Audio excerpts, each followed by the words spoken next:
পার্বত্য চট্টগ্রামে কমপক্ষে 100টি স্কুলে এবছরের মধ্যেই ই-লার্নিং চালু হবে। ঢাকা চট্টগ্রামের অভিজ্ঞ শিক্ষকরা প্রযুক্তির সহায়তায় এসব স্কুলে শিক্ষকতা করে সেখানকার শিক্ষক ঘাটতি পূরণ করবেন। যেসব এলাকায় বিদ্যুতের ঘাটতি রয়েছে সেখানে সোলার প্যানেল বসিয়ে বিদ্যুতের ঘাটতি নিরসন এবং মোবাইল নেটওয়ার্ক ও স্টারলিংক পরিষেবা ব্যবহার করে এই সংকট মোকাবেলা করা হচ্ছে। স্কুলগুলোতে মেয়েদের জন্য বিশেষ ব্যবস্থা গ্রহণ করে তাদের পড়াশোনার উপযোগী করে তোলা হচ্ছে।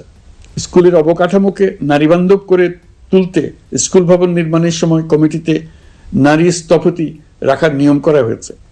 আমাদের লক্ষ্য হলো স্কুল ভবনের ডিজাইন থেকে শুরু করে পড়াশোনার পরিবেশ চিন্তাভাবনায় মেয়েদেরকে বিশেষভাবে গুরুত্ব দেওয়া, যাতে তারা ব্যক্তিগত নিরাপত্তা ও স্বাস্থ্যের দিক থেকে স্বস্তিদায়ক পরিবেশে পড়াশোনা করতে পারে।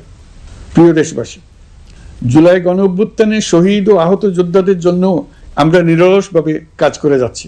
এখন পর্যন্ত 775টি শহীদ পরিবারকে প্রায় 100 কোটি টাকার সঞ্চয়পত্র ও মাসিক ভাতা বাবদ ব্যাংক চেক দেওয়া হয়েছে। অবশিষ্ট যারা আছেন তাদেরও কয়েকটি আইনগত বিষয় নিষ্পত্তি সাপেক্ষে সঞ্চয়পত্র দেওয়ার প্রক্রিয়া চলছে। এর পাশাপাশি আহত 13,800 জন জুলাই যোদ্ধাকে 3টি ক্যাটাগরিতে নগদ টাকা ও চেক বাবদ 153 কোটি 4 লাখ টাকা প্রদান করা হয়েছে। 78 জন অতি গুরুতর আহত জুলাই যোদ্ধাকে সিঙ্গাপুর, থাইল্যান্ড, তুরস্ক এবং রাশিয়ার উন্নত চিকিৎসার জন্য পাঠানো হয়েছে এবং চিকিৎসা ব্যয় বাবদ এ পর্যন্ত প্রায় 100 কোটি টাকা ব্যয় হয়েছে।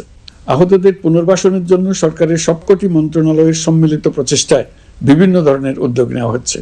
ফ্যাসিবাদী সরকারের আমলে দেশের শহরে বন্দরে হাজারো প্রতিষ্ঠান, সড়ক, সেতু, সেনানিবাস, যুদ্ধজাহাজ, স্কুল, কলেজ, বিশ্ববিদ্যালয়ের নাম পরিবর্তন করে স্বৈরাচার তার নিজের এবং নিজের পরিবারের সদস্যদের নামে চালু করেছিল। আমরা সব নাম পরিবর্তন করে আগের নাম বা মানানসই নাম করে দিয়েছি। প্রিয় দেশবাসী, অন্তর্বর্তীকালীন সরকার এমন এক অবস্থায় দেশের দায়িত্বভার গ্রহণ করেছিল যখন প্রতিটি গণতান্ত্রিক প্রতিষ্ঠান, অফিস, আদালত বিধ্বস্ত অবস্থায় ছিল। আমাদের প্রথম এবং প্রাথমিক কাজ ছিল এই প্রতিষ্ঠানগুলো সংস্কার এবং পুনর্নির্মাণে হাত দেওয়া, আইন শৃঙ্খলা বাহিনী পুনর্গঠন, অর্থনীতি পুনরুদ্ধার, আইন আদালত, নির্বাচন কমিশন সহ যাবতীয় গণতান্ত্রিক প্রতিষ্ঠানকে সচল করা এবং নাগরিকদের নিকট দায়বদ্ধ করে তোলা। রক্তাক্ত জুলাই ছিল স্বৈরাচারের বিরুদ্ধে তরুণদের পুঞ্জীবিত ক্ষোভের বহিঃপ্রকাশ।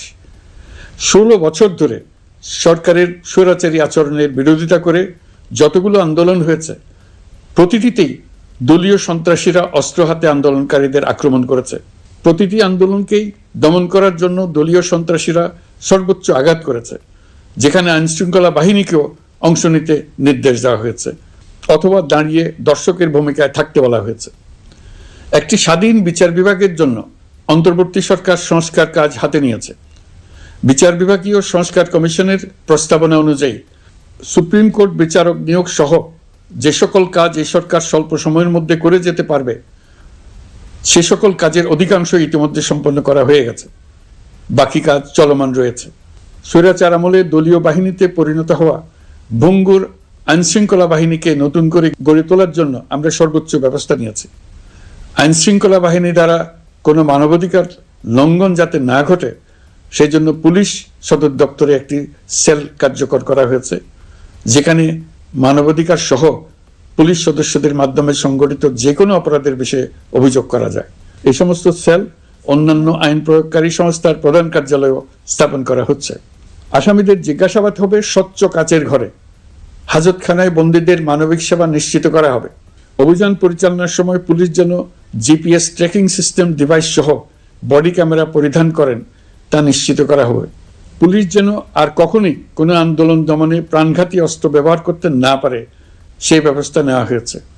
বেআইনি সমাবেশে বল প্রয়োগের ক্ষেত্রে জাতিসংঘের স্বীকৃত 5টি ধাপ অনুযায়ী পুলিশ সদস্যদের প্রশিক্ষণ দেওয়া হচ্ছে। সব মিলিয়ে স্বরাষ্ট্র মন্ত্রণালয়ের পুলিশ সংস্কার কমিশনের প্রস্তাব অনুযায়ী 16টি সংস্কার কাজ সম্পন্ন হয়েছে। আরও 43টি সংস্কার কাজ সমাপ্ত হওয়ার পথে।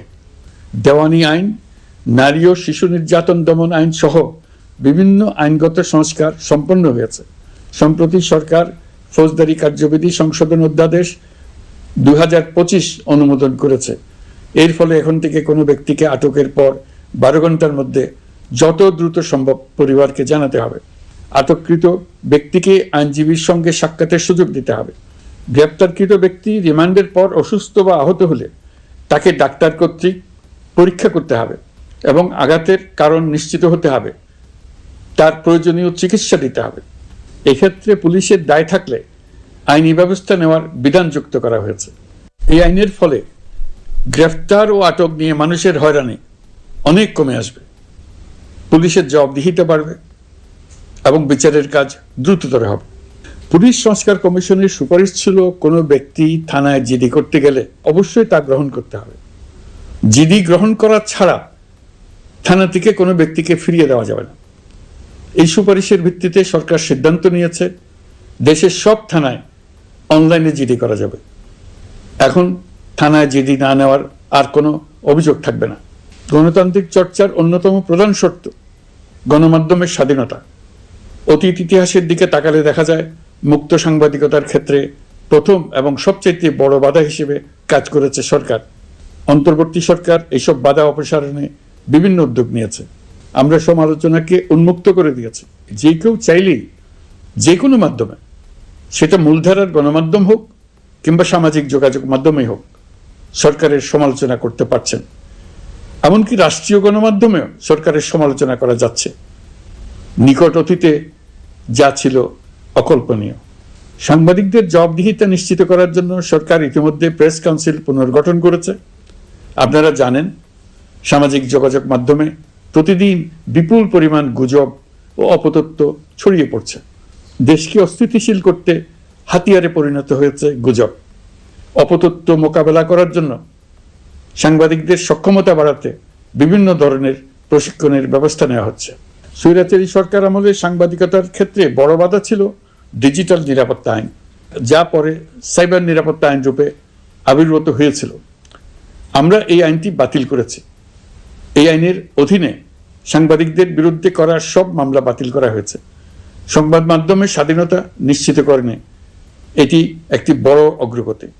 নতুন যে আইন প্রণীত হয়েছে তাতে আগের আইনের নিবর্তনমূলক 9টি ধারা বাদ দেওয়া হয়েছে। আগের আইনের আওতায় করা 95% মামলায় এসব ধারায়। আমরা বিশ্বাস করি নতুন আইন প্রণয়নের পর সাংবাদিকদের আইনি হয়রানি বন্ধ হবে। গত বছর মানুষের প্রতিবাদকে স্তব্ধ করে দিতে ফ্যাসিবাদী সরকার ইন্টারনেট বন্ধ করে দিয়েছিল, যাতে গোপনে তারা দমন নিপীড়ন হত্যাকাণ্ড চালাতে পারে। অন্তর্বর্তী সরকার সাইবার সুরক্ষা আইন সংশোধন করে নতুন অধ্যাদেশে প্রথমবারের মতো ইন্টারনেটকে মৌলিক অধিকার হিসেবে অন্তর্ভুক্ত করেছে। সম্প্রতি আন্তর্জাতিক bandwidth real time internet traffic পরিবহনে 4 টেরাবাইট সেকেন্ডের মাইলফলক অতিক্রম করেছে বাংলাদেশ সাবমেরিন কেবলস পিএলসি। বাংলাদেশে ইন্টারনেট সেবার মান ভালো করতে সরকারের পক্ষ থেকে সর্বোচ্চ উদ্যোগ নেওয়া হয়েছে। বাংলাদেশের মানুষের অতীতের বিভিন্ন ঐতিহাসিক ও গণতান্ত্রিক সংগ্রাম থেকে শুরু করে জুলাই অভ্যুত্থানের প্রেক্ষাপট বর্ণনা করা হয়েছে। আমাদের 3টি দায়িত্ব ছিল: সংস্কার, বিচার ও নির্বাচন। জুলাই অভ্যুত্থানের ছাত্র শ্রমিক জনতা দেয়ালে দেয়ালে যে প্রত্যাশার কথা লিখে রেখেছিল, তার অন্যতম ফোকাস ছিল রাষ্ট্র ব্যবস্থার গণতান্ত্রিক সংস্কার। সেই লক্ষ্যে আমরা বেশ কয়েকটি সংস্কার কমিশন গঠন করেছিলাম। তাদের মধ্যে প্রধান প্রধান সংস্কার কমিশনগুলো যে সুপারিশ পেশ করেছে, সেগুলোর মধ্যে স্বল্প সময়ের মধ্যে আশু বাস্তবায়নযোগ্য বহু সংস্কার আমরা ইতিমধ্যে সম্পন্ন করেছি। এই সংস্কারগুলোর মাধ্যমে অর্থনৈতিক খাত, বিচার ব্যবস্থা ও জনপ্রশাসনে গতিশীলতা আসবে। স্বচ্ছতা ও জবাবদিহিতা বহুলাংশে বৃদ্ধি পাবে। দুর্নীতি, অনিয়ম ও হয়রানি হ্রাস পাবে। দীর্ঘমেয়াদী সংস্কার কাজ বাস্তবায়নের লক্ষ্যে আমরা জাতীয় ঐকমত্য কমিশন গঠন করেছিলাম। এই কমিশনে 30টির অধিক রাজনৈতিক দল ও জোট স্বতঃস্ফূর্তভাবে অংশগ্রহণ করেছে, তাদের মতামত দিয়েছে। প্রাথমিক পর্যায়ে ঐকমত্য কমিশন 166টি সুপারিশ নিয়ে 30টির বেশি রাজনৈতিক দলের সঙ্গে প্রায় 2 মাস ধরে দলগত ও জোটগতভাবে আলোচনা করেছিল। এই প্রক্রিয়ায় যেসব বিষয়ে রাজনৈতিক দলগুলোর মধ্যে ঐকমত্য প্রতিষ্ঠিত হয়েছিল, সেগুলো বাদ দিয়ে কমিশনের পক্ষ থেকে 19টি মৌলিক সংস্কারের বিষয় চিহ্নিত করা হয়। দ্বিতীয় পর্যায়ে 23 দিন ধরে আলোচনা শেষে 19টি বিষয়ের বেশিরভাগ ক্ষেত্রেই ঐকমত্য প্রতিষ্ঠা করা সম্ভব হয়েছে, যদিও কয়েকটি ক্ষেত্রে কিছু কিছু রাজনৈতিক দলের নোট অফ ডিসেন্ট রয়েছে। সংস্কারের ক্ষেত্রে আমরা আমাদের লক্ষ্যে পৌঁছাতে পেরেছি। ঐকমত্য কমিশনের পরিচালনায় দেশের সকল রাজনৈতিক দল মিলে দীর্ঘদিন ধরে প্রতিনিয়ত আলাপ আলোচনার ভিত্তিতে জুলাই সনদ চূড়ান্ত হওয়ার পর্যায়ে এসছে। জুলাই সনদ একটি ঐতিহাসিক অর্জন। এটা শুধু আমাদের রাজনৈতিক ইতিহাসে নয়, বৃহত্তর পরিমণ্ডলের রাজনৈতিক ইতিহাসেও স্মরণীয় হয়ে থাকবে। দলিল তো স্মরণীয় হয়ে থাকবেই, এটা রচনার প্রক্রিয়াও স্মরণীয় হয়ে থাকবে। এই দলিল প্রণয়নের জন্য আমি সকল রাজনৈতিক দলের নেতৃবৃন্দকে এবং ঐকমত্য কমিশনের সদস্যবৃন্দকে, বিশেষ করে এই উদ্যোগের নেতৃত্ব দানকারী প্রফেসর আলী রিয়াজকে জাতির পক্ষ থেকে অশেষ কৃতজ্ঞতা ও ধন্যবাদ জানাচ্ছি। রাজনৈতিক দলের প্রতিনিধিরা অত্যন্ত সৌহার্দ্যপূর্ণ পরিবেশে আলোচনায় অংশ নিয়েছেন। মতপার্থক্য থাকা সত্ত্বেও সকল রাজনৈতিক দলের মধ্যে ঐকমত্য তৈরির চেষ্টা ছিল। আমরা আশা করছি এই ঐকমত্যের ভিত্তিতে অচিরে রাজনৈতিক দলগুলি জুলাই সনদে স্বাক্ষর করবে এবং এর বাস্তবায়নেও ঐকমত্যে পৌঁছাবে। জুলাই সনদ বাংলাদেশে সুষ্ঠুভাবে ক্ষমতা হস্তান্তর, জবাবদিহিমূলক রাষ্ট্রীয় প্রতিষ্ঠানগুলোর স্বাধীনতা ও সক্ষমতা, নাগরিক অধিকারের সত্যিকারের বাস্তবায়ন, রাষ্ট্রীয় সম্পদ ও সামর্থ্যের ব্যবস্থাপনা নিশ্চিত করবে। আমাদেরকে নিশ্চিত করতে হবে ভবিষ্যতের কোনো সরকারই যেন আর ফ্যাসিস্ট হয়ে উঠতে না পারে। রাষ্ট্রকে এমনভাবে মেরামত করতে হবে যাতে কখনো কোথাও ফ্যাসিবাদের লক্ষণ পাওয়া গেলেই সেটিকে যেন তাৎক্ষণিকভাবে সেখানেই নির্মূল করা যায়, আর যেন 16 বছরের জন্য অপেক্ষা করতে না হয়, বহু মানুষকে প্রাণ দিতে না হয়, আমাদের যেন আরেকটি গণ অভ্যুত্থানের প্রয়োজন না হয়। জুলাই আগস্টের মানবতা বিরোধী অপরাধ মামলায় বিচার কাজ দৃঢ়ভাবে এগিয়ে চলেছে। বিচারের আনুষ্ঠানিক শুনানি পর্বও শুরু হয়েছে। ইতিহাসের নির্মম হত্যাযজ্ঞে যারা জড়িত তাদের বিচার এদেশের মাটিতে হবেই। বিচার প্রক্রিয়া ও এর ফলাফল ক্রমান্বয়ে মানুষের কাছে প্রকাশিত হতে থাকবে। বিচারের পুরো প্রক্রিয়া দেশবাসীর কাছে স্বচ্ছ ও দৃশ্যমান রাখা হচ্ছে। এবার আমাদের সর্বশেষ দায়িত্ব পালনের পালা, নির্বাচন অনুষ্ঠান। আজ এই মহান দিবসে আপনাদের সামনে এই বক্তব্য রাখার পর থেকেই আমরা আমাদের সর্বশেষ এবং সবচেয়ে গুরুত্বপূর্ণ অধ্যায়ে প্রবেশ করব। আমরা এবার একটা নির্বাচিত সরকারের কাছে দায়িত্ব হস্তান্তরের প্রক্রিয়া শুরু করব। অন্তর্বর্তী সরকারের পক্ষ থেকে আমি প্রধান নির্বাচন কমিশনারের কাছে চিঠি পাঠাবো যেন নির্বাচন কমিশন আগামী রমজানের আগে 2026 সালের ফেব্রুয়ারি মাসে জাতীয় নির্বাচন অনুষ্ঠানের আয়োজন করেন।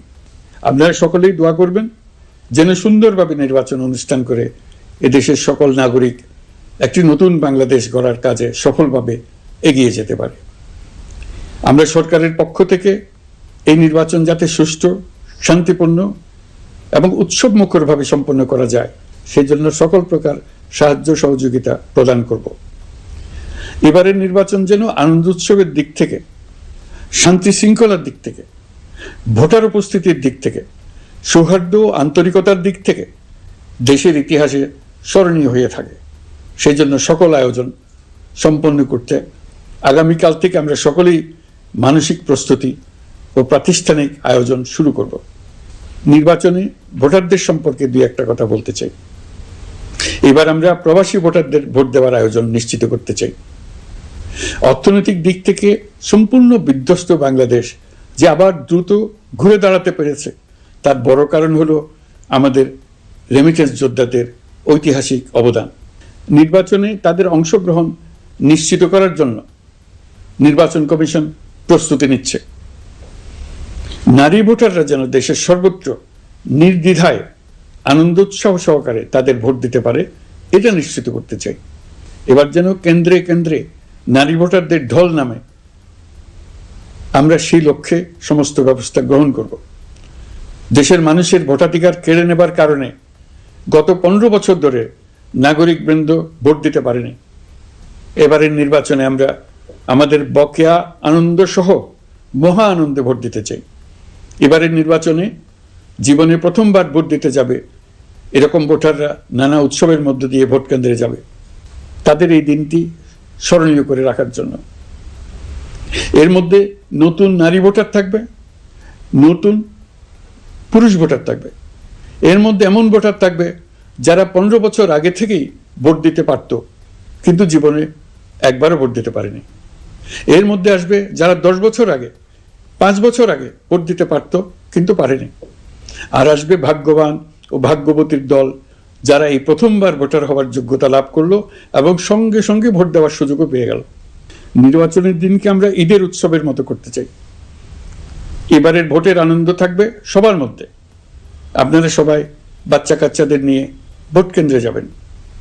নাগরিক অধিকার প্রয়োগের মহা আনন্দ পরবর্তী বংশধরদের কাছে তুলে ধরার জন্য এখন থেকে প্রতিদিন আলাপ আলোচনা করুন।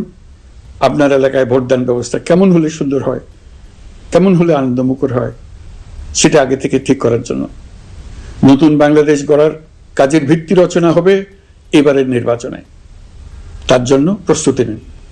প্রিয় দেশবাসী, দেশের ইতিহাসে এখন পর্যন্ত যতগুলো বড় সংঘাত, সহিংসতার ঘটনা ঘটেছে তার সবগুলোর নেপথ্য কারণ ছিল ত্রুটিপূর্ণ নির্বাচন। ত্রুটিপূর্ণ নির্বাচনের মধ্য দিয়ে কোনো দল যদি গায়ের জোরে নির্বাচিত হয়ে ক্ষমতায় আসে, তার চূড়ান্ত পরিণতি কি তার জুলাই অভ্যুত্থান আমাদের দেখিয়ে দিয়েছে। আমরা ইতিহাসের কলঙ্কিত কোনো অধ্যায়ের পুনরাবৃত্তি আর করতে চাই না।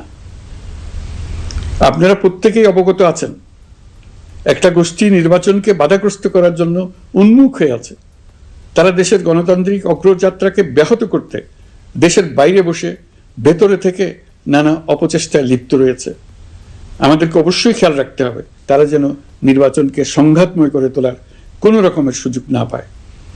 মাথায় রাখবেন, পরাজিত শক্তি নির্বাচনের আগ পর্যন্ত বারবার মাথাচাড়া দিয়ে ওঠার চেষ্টা করবে, কিন্তু একটি অবাধ, সুষ্ঠু, নিরপেক্ষ নির্বাচন সফলভাবে আয়োজন করা গেলে অপশক্তির পরাজয় চূড়ান্ত হবে। নির্বাচন সংক্রান্ত বিষয়ে প্রতিনিয়ত পরামর্শ নেওয়ার জন্য আমরা প্রযুক্তির সাহায্য নেব। এই জন্য একটি অ্যাপ তৈরির উদ্যোগ নিচ্ছি। দ্রুত এই অ্যাপটি চালু হবে।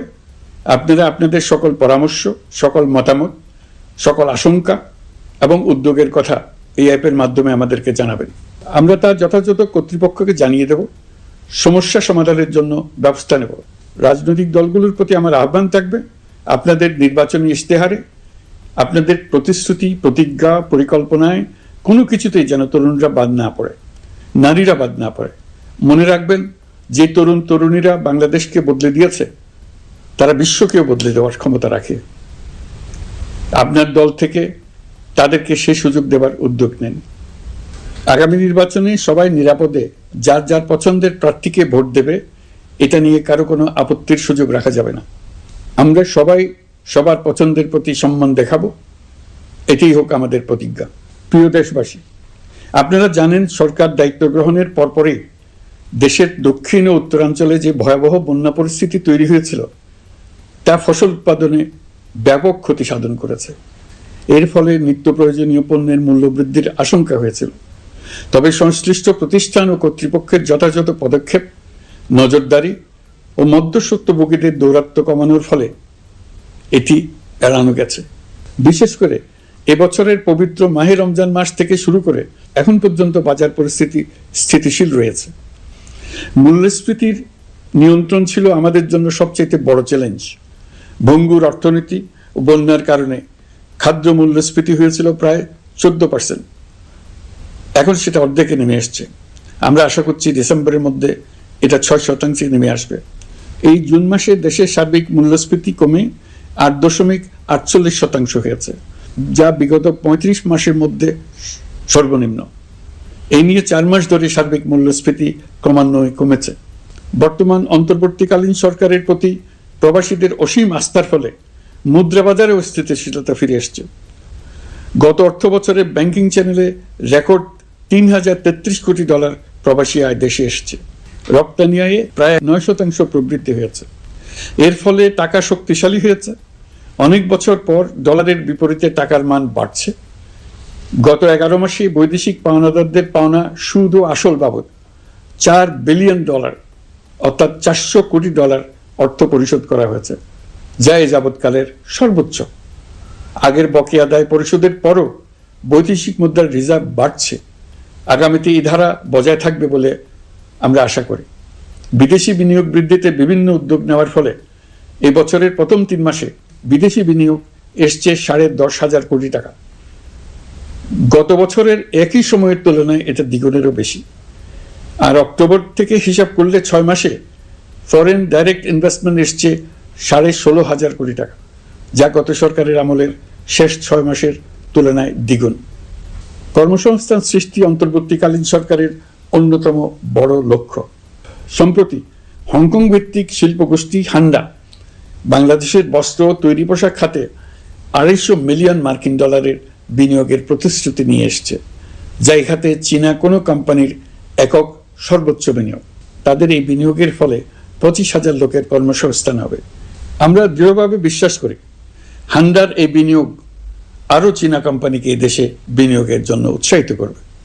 এর মাধ্যমে আমাদের তরুণ তরুণীদের কর্মসংস্থানের পথ খুলবে। গত 16 বছরে দেশ থেকে যে বিপুল পরিমাণ অর্থ পাচার হয়ে গিয়েছে, আমরা সেটা ফিরিয়ে আনার উদ্যোগ নিয়েছি। এই দীর্ঘ আইনি প্রক্রিয়ার জন্য সরকার নামকরা বিদেশি আইনি প্রতিষ্ঠানকে নিয়োগ দিয়েছে। যথাযথ আইনি পদক্ষেপের ফলে বিশ্বের বিভিন্ন দেশে ফেসিবাদী দুর্বৃত্তরা যে অর্থ সম্পদের পাহাড় গড়েছে তার কিছু কিছু ইতিমধ্যে জব্দ হয়েছে। এই কার্যক্রম সঠিকভাবে চালিয়ে যেতে পারলে অল্প সময়ের মধ্যে আরও কিছু ইতিবাচক ফলাফল পাওয়া যাবে বলে আমি বিশ্বাস করি। দেশের ভেঙে পড়া অর্থনীতিকে মজবুত করতে হলে আমাদের চিন্তায় মৌলিক পরিবর্তন আনতে হবে। আমি বরাবরই বলে এসেছি, এদেশের নদী ও বিশাল সমুদ্র আমাদের মূল্যবান সম্পদ।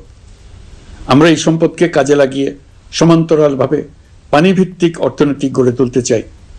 আমরা প্রায় ভুলে যাই যে বঙ্গোপসাগরের একটা অংশও আমাদের দেশ। এর পরিমাণ আমাদের মোট জমির পরিমাণের চাইতে বেশি। আমরা প্রায় সবসময় জমিভিত্তিক আমাদের অর্ধেক দেশ নিয়ে মাথা ঘামাই, বাকি পানিভিত্তিক অর্ধেক দেশকে হিসাবেই ধরি না, কারণ আমরা ওই অংশে বসবাস করি না। আমরা তো হাওর বাওরেও বসবাস করি না, তাই বলে তো তাকে হিসাবের বাইরে রাখেন। এখন থেকে আমাদের অংশের বঙ্গোপসাগরকে আমরা আমাদের দেশের মূল্যবান অংশ, এই কথা সবসময় মাথায় রেখে অগ্রসর হব। এই অংশের পানির উপর দিয়ে দেশ বিদেশের সঙ্গে আমরা বাণিজ্য করব, তার মাধ্যমে আমরা পুরো পৃথিবীকে আমাদের প্রতিবেশী বানাবো। এই পানির মধ্যে আছে অফুরন্ত সম্পদ, মৎস্য সম্পদ, যা প্রতি বছর ফসল দেয়। এই পানির নিচে আছে অফুরন্ত গ্যাস। এর সব কিছুকে নিয়েই প্রতিনিয়ত আমাদের চিন্তা ভাবনাকে চালিত করতে হবে। প্রিয় দেশবাসী, আপনাদের আহ্বানে একটি ঐতিহাসিক সন্ধিক্ষণে আমরা দায়িত্বভার গ্রহণ করেছিলাম। জুলাই অভ্যুত্থানের সৃষ্ট নতুন বাংলাদেশের যে অভূতপূর্ব সম্ভাবনা জাগ্রত হয়েছে,